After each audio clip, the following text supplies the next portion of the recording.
maintenant, en fait, je vous invite à écouter avec attention Daniel Saucier, archiviste de la Bibliothèque et Archives nationales du Québec, du Bureau des Archives nationales à Sept-Îles. J'espère avoir bien dit la chose, tu me corrigeras au besoin. Puis elle va nous parler des fonds d'archives comme incubateur de sources primaires.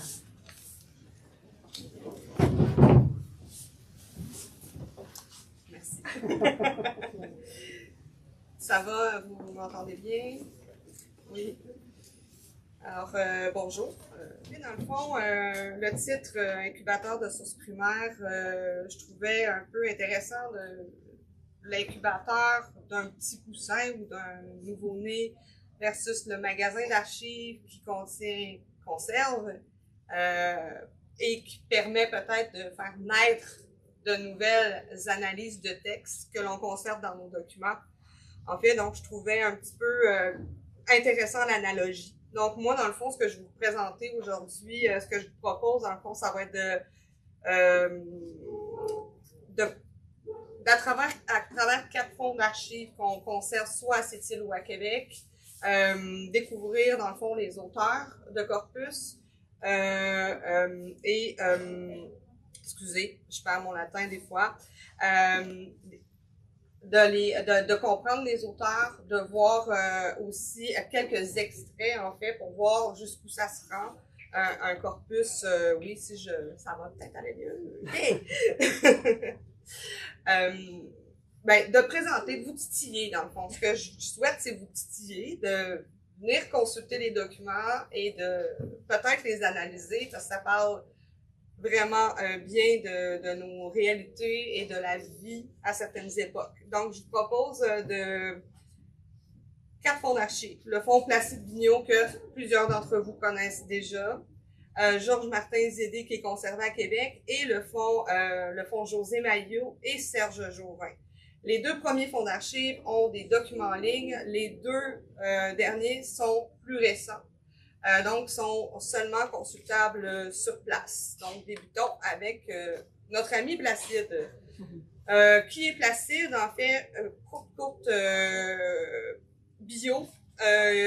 Né en 1842 à Havre-aux-Maisons, c'est un pêcheur, secrétaire trésorier d'école, juge de paix, gardien du fort de l'île au Perroquet. C'est une de ses plus grandes missions. Et chroniqueur. Placide, en fait, il a écrit toute sa vie. Des types d'écrits, il y a le journal de bord, historique, personnel du gardien, la transcription, le récit, la compilation, la lettre, la note. Il a touché à peu près à tout.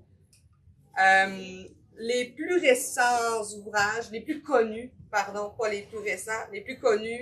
le fameux Histoire ou Journal de la Pointe aux Esquimaux, qui a été en fait édité 3 fois. 68 dans le rapport de l'archiviste, en 69 par Gérard Gallienne, intitulé Un pied d'encre, et plus récemment par Aimé Thériault en 2021, que le journal de Placide.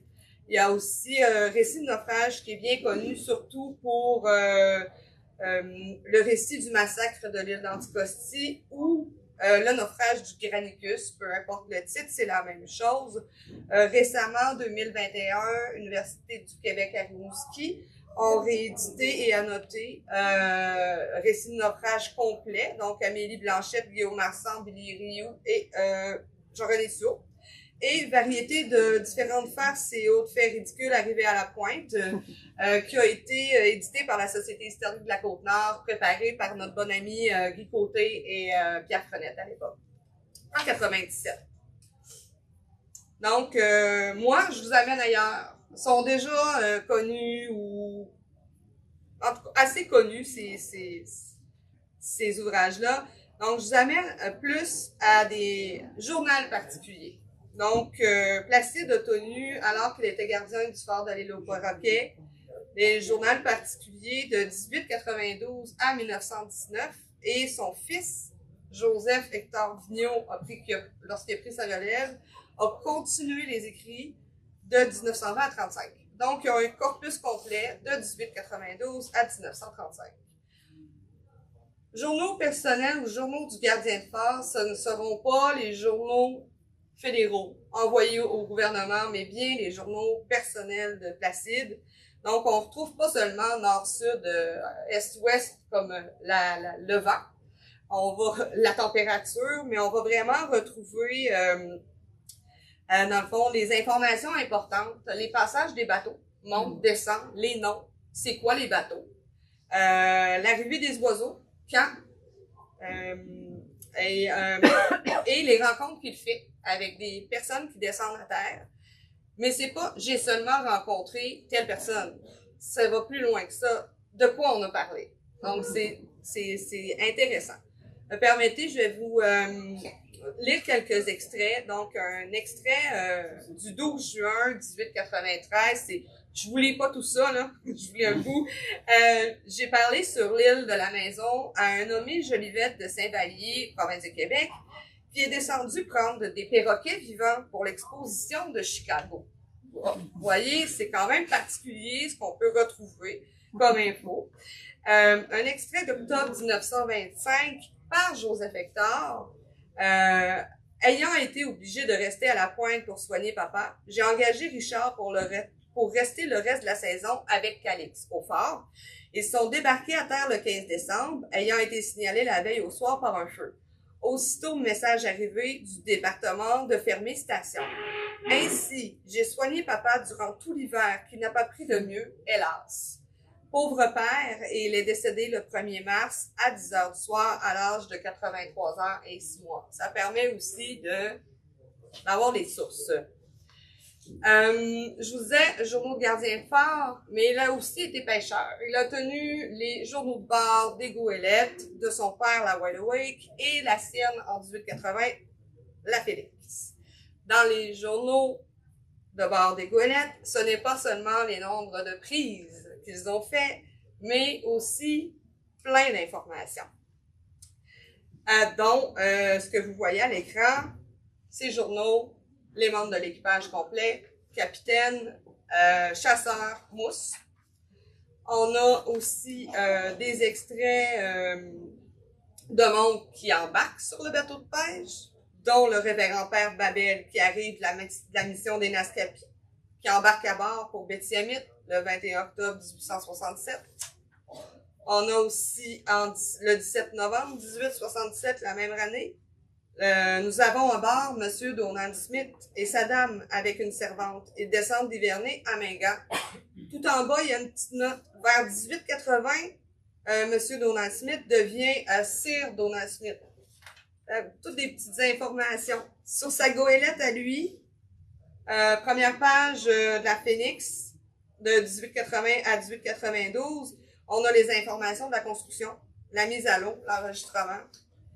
Et à la fin, je vous parlais de la Wide Awake. Elle a fait un beau naufrage, la Wide Awake. Vous allez voir un petit peu de talent de poète de Placide dans ce que je vais vous lire. Donc, à la fin du journal, il dit « Adieu Wide Awake, il nous faut donc t'abandonner. Sur ton bord, nous avons fait nos premières armes dans la navigation. Sur ton bord, nous avons quitté notre pays natal pour venir chercher fortune à la pointe aux Esquimaux. Sur ton bord, nous avons pu, toute la famille, gagner assez d'argent pour nous maintenir toujours dans une honnête aisance jusqu'à présent. C'est aussi toi que notre père nous avait laissé en partage à sa mort. Te voilà brisé, mais ton souvenir ne s'effacera pas de sitôt de notre mémoire. Adieu, adieu, adieu. » Et voilà pour Placide. On va à Georges Martin, qui est, c'est un fond, mais c'est aussi un monsieur, qui est Georges Martin Zédé. En fait, il est né en France en 1854 et il est décédé en 1951. Il y avait une certaine fortune, je vous fais ce cours, là, il y avait une famille d'inventeurs, puis ça lui a permis de faire beaucoup d'explorations, de voyages. En fait, il a été mandaté en 1895 par Henri Monnier, le célèbre chocolatier, pour explorer l'île d'Anticosti. Donc, il s'est rendu à l'île pour voir si ça valait la peine qu'Henri achète. Il y avait bien de l'argent. Donc, il va être par la suite nommé directeur de l'île en 1895. Dans certaines sources, on mentionne qu'il était en poste jusqu'en 1926, mais dans ses journaux, il est là jusqu'en 1928. Donc, ça serait tout à analyser. Donc, dans le journal, il a fait 2 écrits particuliers. Georges Martin-Zédé, il y a eu un journal de l'île d'Anticosti qui est vraiment sous forme d'agenda, qui a été produit de 1901 à 1928. Donc, c'est beaucoup d'informations sur l'île, mais aussi, c'est vraiment annuel. Donc, France, départ pour le Québec, départ pour l'île, tout est noté dans ça. Donc, quelques extraits. Le 4 septembre 1903, chargé le Savoie dans la matinée avec 87 bœufs et vaches. Embarquement Cométan, qui est une célèbre famille d'Anticosti, et famille qui quitte l'île définitivement. Dernière visite au canal, ferme Saint-Georges et embarquement sur la Bacante pour le départ et le retour en France. On a le 31 juillet 1914, c'est quoi le début de la Première Guerre mondiale? On a des nouvelles dans ça. Ça touche un peu moins la Côte-Nord, mais c'est pour vous faire entrer un peu dans tout ce qui peut être sujet. Donc, les nouvelles d'Europe étant mauvaises, la guerre déclarée par l'Allemagne à la Russie. La France mobilise. Les meuniers décident de partir de suite. Donc, Henri était sur place et il décide, la guerre est déclarée. Le 2 août 1914, et avertit les Russes employés ici, donc Anticosti, que la Savoie partira mercredi soir pour Québec et que les réservistes qui doivent partir seront dispensés de payer leur passage. Il en sera de même pour les Français. J'ai donné l'instruction pour que les Allemands, les Autrichiens et les Italiens ne puissent prendre le Savoie, et s'ils le prennent, je rajoute, ils auront à payer intégralement leur passage. Son autre type d'écrit, c'est vraiment plus sur la forme d'un journal. Donc, il y a beaucoup plus de détails sur les transactions, comment ça se passait. Donc, un extrait du 18 mai 1909, Holiday, qui est une compagnie qui faisait le commerce du saumon sur la Côte-Nord et le transport de la Poste Royale, est venu me demander de lui louer le Savoie. Je lui ai fait comme condition 2000 $ par mois, la nourriture de l'équipage, le charbon et l'huile à la charge, une réserve de 10 tonnes pour nous dans la cale et un voyage gratis à Jupiter. Le tout pour 2 mois seulement. Il semblait vouloir accepter quand je lui ai dit que, bien entendu, il me paierait au préalable les 1700 $ qu'il nous doit avec 5% pour les intérêts depuis l'échéance. Il a disparu aussitôt et ne l'est plus revu. Un autre extrait du 17 juin 1914. L'alcool est importé de la Côte-Nord par des barges qui le déposent. 3 petits points. Et je fais un petit aparté. Et qu'il arrive ici par le chemin de fer. J'ai étudié ce qu'il convenait de faire pour prendre les gens qui sont dans ce trafic. Il n'est pas suffisant de renvoyer les gens pris en état d'ivresse. Cela ne remédie à rien. Il faudrait punir ceux qui l'apportent. Pour cela, un seul moyen. Faire prendre celui qui vend et le faire condamner pour vendre d'alcool sans licence. Voilà pour Georges. De nombreuses découvertes dans les journaux. On arrive à Pont-José Maillot. José, en fait, excusez, je l'appelle José, c'est comme je me suis attachée à cette personne. Donc, elle est née en 1943, pardon, décédée en 21. C'est une anthropologue qui est spécialisée en ethno-linguistique. Elle a fait plusieurs études, dont une à Northwest River ou chez Chatchit. Désolée avec mon inou, pas très bon. Et elle a fait des études sur les relations entre les vivants et les morts à Tête-à-la-Baleine et aussi sur les pratiques funéraires de Tête-à-la-Baleine. En fait, José, là, c'est une des personnes qui a collaboré à l'harmonisation de la langue inou écrite. Ses publications, elle a publié plusieurs articles là, dans les revues Recherche amérindienne du Québec, aujourd'hui Recherche autochtone. Elle a publié au Pays des Inuits, Légendes de Chichatchit. Elle a collaboré aux œuvres d'Anantan Capesh, Je suis une maudite sauvagesse et Qu'as-tu fait de mon pays? Elle collabore avec Joséphine Bacon et Catherine Lescott au premier lexique Innu et publie Chuchi au Pays des Inuits juste avant qu'elle décède. Elle est très, très complexe à lire. C'est presque un cours de calligraphie. Mais elle a quand même fait des journaux personnels lors de son passage au Labrador en Northwest River. Des petits extraits, le 26 mai 1963, c'est la première messe à Northwest River, et fait 2 gaffes dans l'église. On n'avait pas un sou pour la quête. Je suis sortie avec les hommes alors que j'aurais dû attendre de sortir avec les femmes après tous les hommes. Dans l'église, les hommes se mettent à gauche et les femmes à droite. L'autre, c'est lors d'un mariage entre Elisabeth Grégory et Francis Poney. Première activité communautaire qui a quelques, là, impossible de déchiffrer. Ce fameux mariage que nous attendions depuis un mois et que sa fiancée ne nous a annoncé que la veille. Donc, un branle-bas général, tout le village y met la main à sa façon. Dans ces journaux de Tête à la baleine, en fait, qui sont, eux, produits en 1964, on a aussi des extraits intéressants,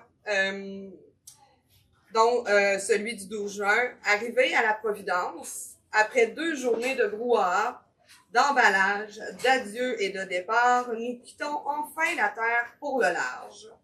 Tout sortir de la maison de terre, tout mettre dans les bateaux et se mettre avec dans le bateau. Un chargement inouï de chaises berceuses, de boîtes, de cartons, de filets de pêche, de casseroles, de machines à laver et à coudre, de cuves à lessive. Donc, Tête à la baleine, l'été, les gens s'en allaient sur l'île Providence. Il y a aussi eu même des déménagements de maisons. Dernier, Serge Jauvin. Serge Jauvin, courte biographie. Elle est assez longue, je vais vous faire ça très court. En fait, il est né en 1951.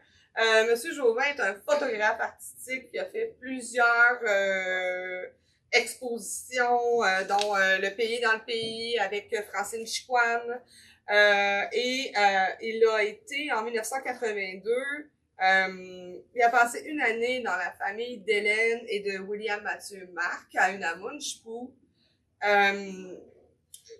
Pour, en fait, j'essaie de lire, documenter leur passage du nomadisme à la sédentarisation. Pour ceux qui ne savent pas, Unamunchpou, la romaine, Basse-Côte-Nord, c'est, comme il le dit lui-même, c'est l'ouvrage de sa vie. Il a publié, en fait, Etnanou, c'est ainsi que nous vivons. En 1993, pas tout à fait satisfait. Le pays dans le pays avec Madame Chicoine en 2007 et en 2024 sortira bientôt Etnanipan, c'est ainsi que nous vivions.